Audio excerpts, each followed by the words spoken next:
Okay. Until Can now. can we excuse the President? Okay. Sige, Mr. President, by unanimous position, you are now excused from the hearing. Mr. Thank you for Ayoko, sir. attending. Thank you, sir. Thank you na, sir. Whether you like it or not, kasi itong mga kaibigan niyo po rito, gusto na po kayong iparelax po, Mr. President.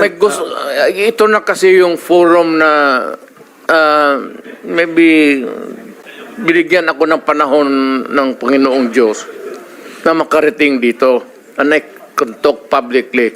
Alam naman lahat ng mayors yan, kulang talaga ang suporta. Ang pulis ko, hanggang sweldo lang yan. May pag-utos, walang gasolina, walang pang-follow up. Mr. President, Mr. Chairman, I think it's majority of the members of this committee, Senator Robinson Padilla, Senator Bongo, Yes, I yours understand. truly, I and understand. Even Senator Villanueva would like to excuse the President Yes, okay. from We this hearing. suspend so that the President can Ayaw ko kasi there are so many questions that would be left unanswered. we suspend our hearing.